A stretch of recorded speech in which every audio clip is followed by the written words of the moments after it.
சாப்பிடுமா. அப்ப அந்த நாத்திக அணில் சொன்னா, நீ உழைக்கிறனால சாப்பிடுறேன், போய் கடவுளுக்கெல்லாம் நன்றி சொல்ற. கடவுளா வானத்துல இருந்து போட்டாரு, நீ ஏன் மரமரமா தேடின, கடைசியா ஒரு பழம் கிடைச்சிச்சு, இதுக்கு போயிட்டு கடவுளுக்கு நீ நன்றி சொல்ற. என்ன நேரம் எப்ப பார்த்தாலும் அந்த கடவுள் நம்பிக்கை உள்ள அணில் கடவுளுக்கு நன்றி சொல்லிட்டே இருக்குமா. ஒரு நாள் ரெண்டு விளையாடி இருந்தப்போ டொப்புன்னு கீழே விழுந்துருச்சு. எந்த அணில் விழுந்திருக்கும்? எந்த அணில் விழுந்து? கடவுள் நம்பிக்கை உள்ளதா இல்லாததான்? நம்பிக்கை உள்ளதா விழுந்துச்சு. பாவம். கடவுள் நம்பிக்கை உள்ள அணில் டப்புன்னு கீழே விழுந்துச்சு. மேல இருந்து சிரிச்சா, லூசு படிச்சு சொன்ன, எதுக்கு எடுத்தாலும் கடவுள்.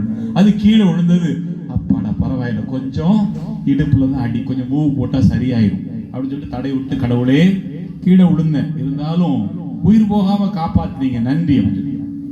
மேல சிரிச்ச, உனக்கு பட்டாலும் புத்தி வரல, உனக்கு பட்டாலும் புத்தி வரல அப்படின்னு கீழே உள்ள அணில் அப்படியே ரொம்ப சாதாரண பார்த்து, இல்லை ஏதாவது காரணம் இருக்கு, கடவுள் கீழே விழ வச்சாலும் அதுக்கு ஒரு காரணம் இருக்கு அப்படின்னு சொல்லி முடிக்கிறதுன்னு பார்த்தா, அந்த நாத்திக அணில் ஒரு பாம்பினுடைய வாயில் போய் கொண்டிருந்ததாம். அப்ப அந்த அணில் சொல்லிச்சான், நீ சொன்னது உண்மைதான், கீழே ஒருவேளை கடவுள் கீழே விழ வைத்தாலும் அதற்கு ஒரு காரணம் இருக்கும், நம்புகிறேன் என்று சொல்லி அது பாம்பினுடைய வாய்க்குள்ளாக போனான்.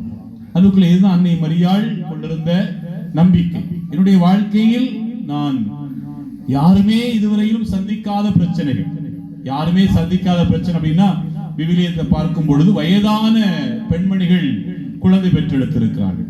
ஒருவேளை ஆபிரகாமுடைய மனைவி வயதான காலத்திலே குழந்தை பெறுவதற்கு எந்த விதமான ஒரு தகுதியும் இல்லாத ஒரு சூழலில் அவர் குழந்தையை பெற்றெடுத்தார். ஆனால் அன்னை மரியாள் முதலாக ஒரு கணவனை அறியாமல் குழந்தையை பெற்றெடுப்பது என்பது வரலாற்றில் அவர் அதுவரையிலும் கேட்டிராத ஒரு செய்தி. ஆனாலும் கடவுளால் ஆகாத காரியம் ஒன்றுமில்லை என்று சொல்லி அவர் நம்பினார்.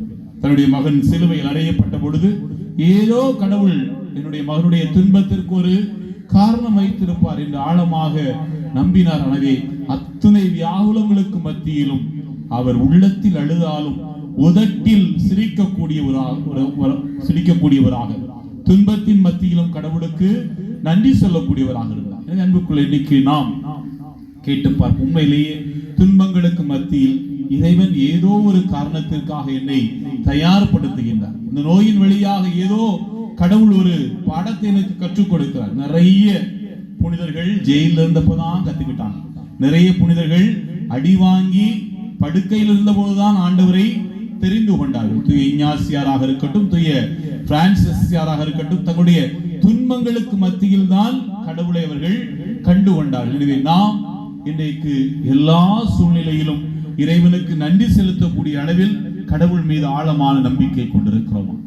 அன்புக்குள்ள இரண்டாவதாக, யார் மகிழ்ச்சியாக இருக்கிறார்கள் என்றால், பிறருக்கு யார் உதவுகிறார்களோ அவர்கள்தான் மகிழ்ச்சியை சுதந்திரித்துக் கொள்ள முடியும். கடவுள் மீது எந்த அளவுக்கு நமக்கு நம்பிக்கை இருக்க வேண்டுமோ அதே போல பிறர் மீது நமக்கு அக்கறை இருக்க வேண்டும். அன்னை மரியாளுடைய வாழ்விலிருந்து நாம் கற்றுக்கொள்ளக்கூடிய அருமையான பாடம் இதுதான்.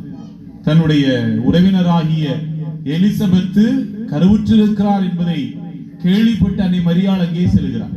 அன்னை மரியாள் எதுக்கு போனாங்க? எலிசபெத் அம்மாவை சந்திக்க சும்மா போனாங்க, பணிவிடை செய்ய போன. அப்படியா? பைபிள் அப்படி போட்டீங்களா? தெரியல. எப்படி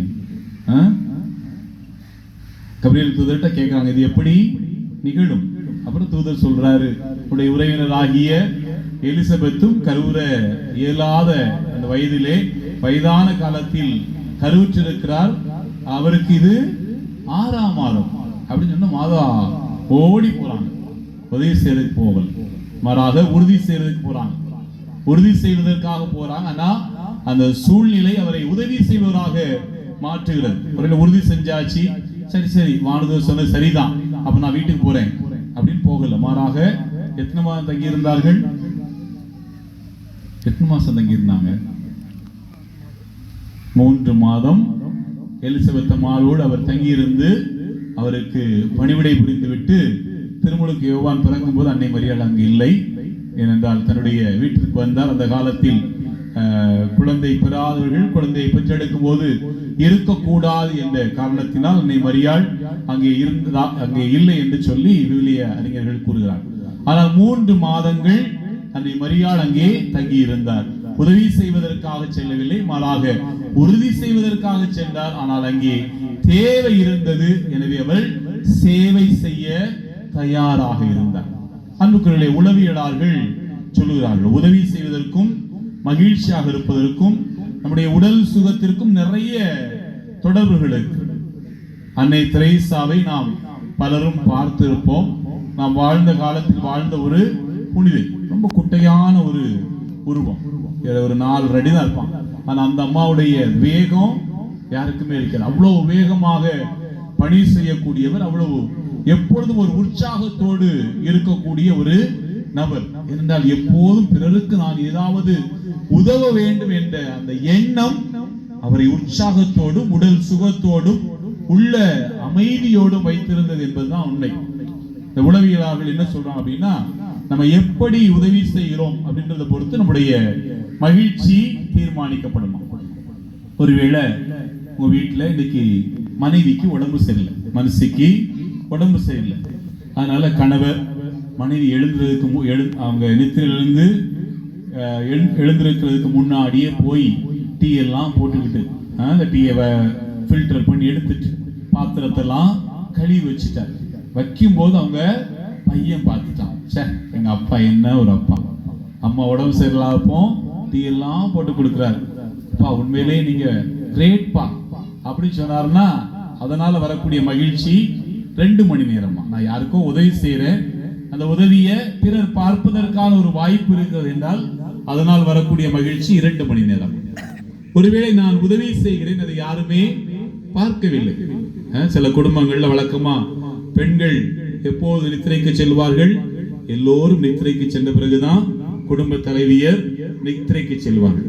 எப்பொழுது தம்முடைய நித்திரையிலிருந்து விழித்தெழுவார்கள், எல்லாரும் எழுந்துறதுக்கு முன்னாடியே அவர்கள் எழுந்து விடுவார்கள். அதில் எல்லாரும் தூங்க போன பிறகு, எல்லாரும் நித்திரைக்கு போன பிறகு நித்திரைக்கு சென்று விட்டு எல்லோரும் எழுவதற்கு முன்பாக எழக்கூடியவர்கள் பெண்மணிகள். இப்போ அவங்க செய்யக்கூடிய நிறைய பணிகள் யாருக்கும் தெரியாது. பேன் அப்படின்னு ஒண்ணு உண்டு, தரையில் இருக்கும் முன்னாடி எல்லாம். அப்பெல்லாம் எல்லாம் ஒரு வீட்டில் 4 பேர் 5 பேர் 7 பேர் வரிசையா படுத்து இருப்பாங்க. அதெல்லாம் ஒரு பேன் ஒரு நாளைக்கு 7 தலையனை தாண்டி போவான் அப்படி சொல்லுவாங்க. நல்ல அப்பெல்லாம் முன்னாடி நிறைய பேருக்கு பேன் பிரச்சனை இருக்கு. நான் பல நேரங்களில் பார்த்தேன், எங்கள் அம்மா நைட்டு சிரட்டையில் தீ வச்சிருப்பாங்க. இப்படி தீயை வச்சுக்கிட்டு எல்லாரும் தலையிலையும் பேன் பிடுங்கி போட்டுக்கிட்டு இருப்பாங்க. எல்லாரும் தூங்க போன பிறகு அவங்களுக்கு வேலை, எல்லாரும் நித்திரைக்கு போன பிறகு நிறைய பெற்றோர் அப்பதான் மீதம் வந்த குழம்பெல்லாம் சூடு பண்ணி வச்சுட்டு சோத்துக்கு தண்ணி ஊற்றி போட்டு அன்னைக்குள்ள பாத்திரத்தெல்லாம் கழுவி வச்சுட்டு போவாங்க. அப்போ இந்த மாதிரி யாராவது பார்க்காமல் நாம் பணிகளை செய்யும் பொழுது, உதவி செய்யும் பொழுது அதனால் வரக்கூடிய மகிழ்ச்சி 5 மணி நேரமா. ஒரு பேருந்துல நம்ம போயிட்டு இருக்கோம், பேருந்துல இருக்கையில எல்லாரும் உட்கார்ந்துக்கிறாங்க.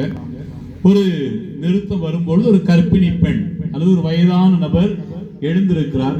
நமக்கு எந்திரிச்சா நிக்க கூட முடியாது, நல்ல அழகா ட்ரெஸ் எல்லாம் அயன் பண்ணி வெளியில சட்டை போட்டு போறோம். எந்திரிச்சு நின்னா சட்டை கசங்கிரும் அப்படின்னு நல்லா தெரியும். அதனால இடம் கொடுக்கவா வேண்டாமா, இருந்தாலும் பரவாயில்லை, உங்களுக்கு இடம் கொடுத்தா என்னுடைய சட்டை வேஸ்டா போகும், என்னைய நெருக்கி கசக்கி பிழிஞ்சிருவாங்க, இருந்தாலும் பரவாயில்லை, இவங்களுக்காக நான் இந்த துன்பத்தை ஏற்றுக்கொள்கிறேன் என்று சொல்லி ஏதாவது உதவி செய்தார்கள் என்று அதனால் வரக்கூடிய மகிழ்ச்சி 12 மணி நேரம். அதனால நாம் பிறருக்கு உதவும் பொழுது நாம் நமக்கே உதவி செய்கின்றோம். பிறருக்கு உதவும் போது நாம் மகிழ்ச்சியை சந்தோஷத்தை சொந்தமாக்கிக் கொள்கிறோம். என் அன்புக்குள்ளே இந்த நாள்ல அன்னை மரியாளிடமிருந்து நாம் கற்றுக்கொள்ளக்கூடிய அருமையான பாடம் இதுதான். எல்லா சூழ்நிலையிலும் கடவுளுக்கு நன்றி செலுத்துவோம்.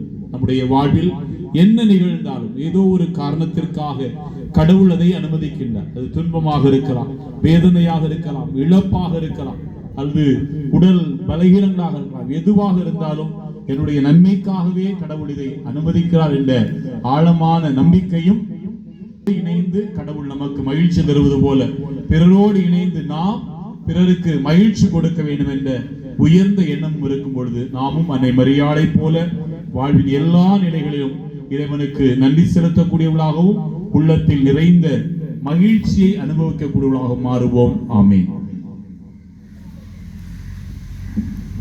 அன்புமிக்க சகோதரமே, தாயினுடைய